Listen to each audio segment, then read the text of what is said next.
Hey, how you doing? My name is Randy, and I want to take a few minutes to talk to you about your Samsung dryer that isn't heating. Now, everybody assumes that if you have no heat on your dryer, it automatically means that the heating element is broken, and that's not necessarily the case. There are actually 5 things that can cause your dryer not to heat, and in this video, I'm going to list those 5 things for you and then run you through how to diagnose them and repair them. Okay, so number 1 is going to be an electrical issue.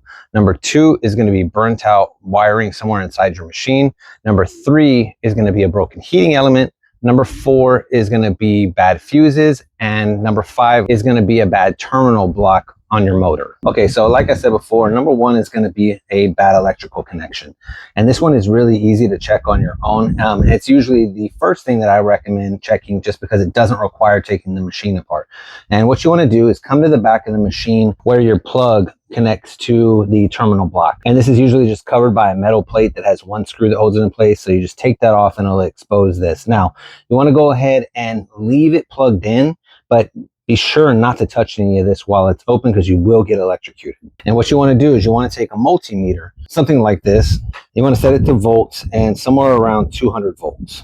And make sure it's on AC and not DC. If yours is on DC, you should be able to just press the button and toggle it back to AC. And then you want to take the 2 probes that are coming off of your multimeter and you want to put one of them to the screw right here in the middle, and that's going to be your neutral. And then you want to put the second one to either side, either the left or the right, because what we're going to do is we're going to measure both sides. So it doesn't really matter where you start. So one in the middle, and we'll start with the one on the left, and you're going to look at your reading.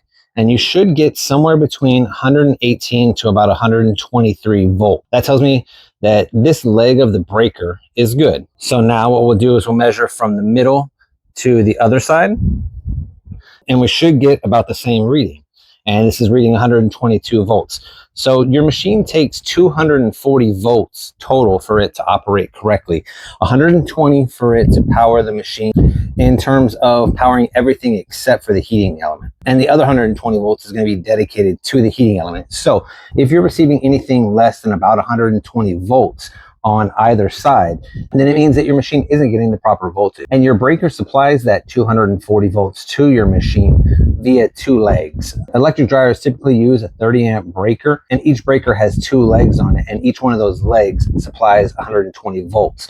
So if you're receiving less than 120 volts, then there are multiple things that can be causing that. It could be an issue with your breaker itself where you just have a bad leg on your breaker and the breaker would need to be changed out. But also wherever your plug plugs into the wall, there is the possibility of the wires that are running inside of it that something has come loose. And so if you are getting less than 120 volts on either side, at that point, I would encourage you to call a professional to come out and check it. That way they can figure out exactly what's wrong, whether it's your breaker or the outlet inside the wall. Number 2 is going to be burnt out wiring. And this usually occurs in one of 2 places. Somewhere right along in here where the terminal block is, or more commonly inside your machine where the wires connect to your heating element or the fuses. And both can be inspected visually. You want to start with the wire block just because, again, it doesn't require you to actually open the machine up all the way.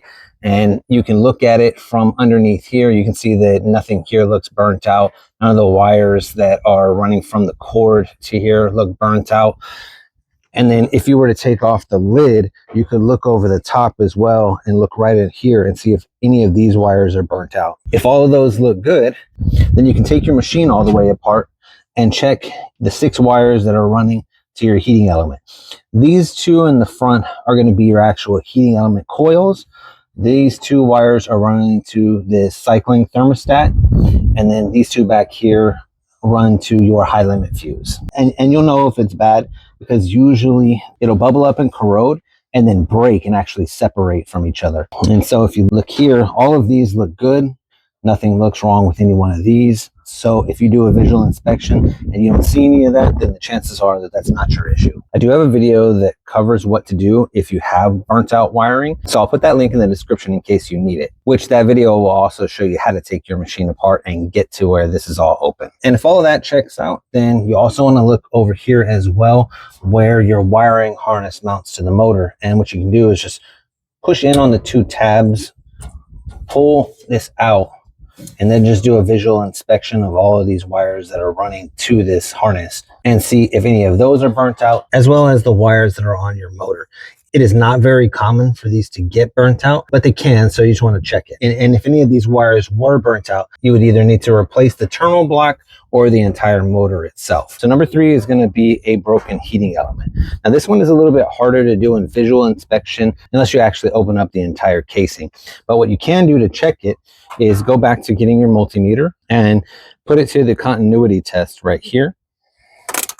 And then you want to grab the 2 ends of your probes. And so you'll see that when I touch these together, if there's continuity, it'll make a beeping noise or a humming noise. So when we touch these together, it should make that same noise, which it is doing. And that tells me that this heating element is good. Now, if you touch these together and there is no noise, then it means that the heating element somewhere along the way inside is broken and you would need to change that out. And again, I have a video for that, so I'll post a link for that in the description. Now moving on to number 4 is going to be bad fuses. And these are the 2 fuses that you'd have to worry about. And both of them are housed on the heating element.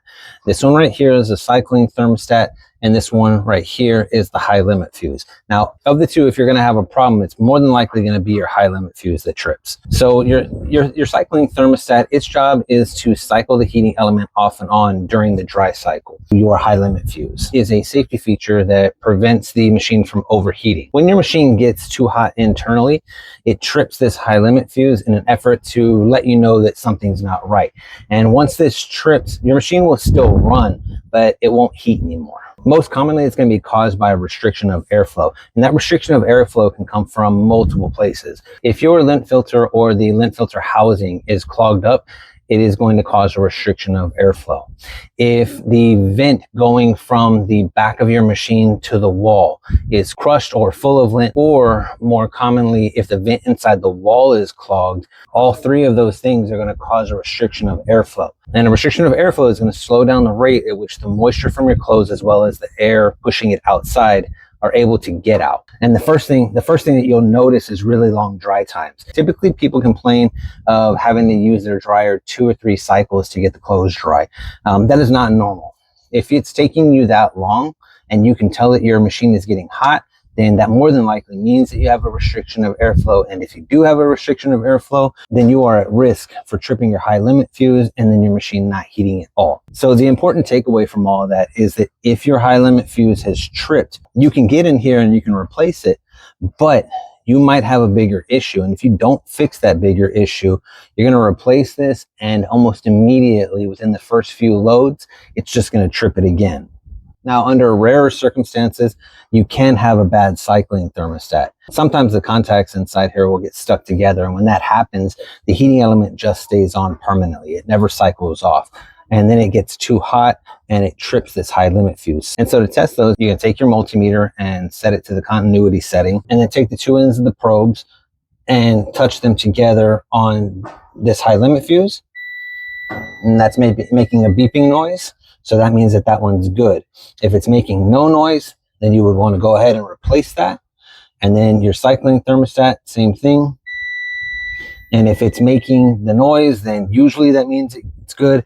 But sometimes it can give you a false positive because the contacts inside are stuck together. So I would recommend that if you're getting no continuity on this high limit fuse back here, to go ahead and not only replace the high limit fuse, but just to be safe, go ahead and replace this fuse as well. And they do sell these in packs together, and I'll put a link for those in the description as well. And number 5 is going to be a bad terminal block on your motor. I will say that this is not common. I probably only run into this a few times a year. And unfortunately, if you have a bad terminal block, it's not necessarily that the motor is bad. It's actually just the inside of this block having problems with the contacts. I personally haven't been able to find anywhere yet that you can buy just the replacement. This does come off. You can unscrew these 2 screws and then disconnect the wires that run to it and replace it. So if you're an appliance technician looking to do this, you can easily just take one off of another motor and switch it out for this. But for everybody else, I will say that I would continue to look to see if I can find this anywhere, either on Amazon or eBay. And if I do, I'll put a link for it in the description. But barring that, you would have to replace this motor.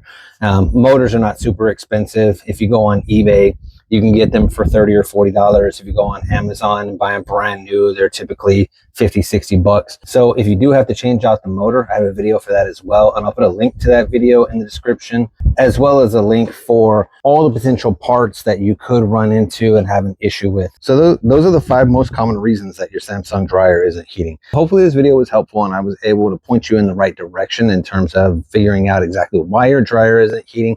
Again, I'll put links to all the videos that are relating to these types of repairs, as well as all the parts possible that you could need in the description. So I always have a tendency to go back and watch my videos a little bit later on and realize that there's something that I didn't cover or something that I could have explained better or suggested. And so in saying that, if I left anything out, or if you get tripped up somewhere along the way, or if you think there's something that I could have explained better, please feel free to leave a comment in the comment section, and I'll do my best to help you out with whatever it is you're trying to accomplish. Thank you guys so much for watching my video. Thank you so much for supporting me. We'll catch you next time.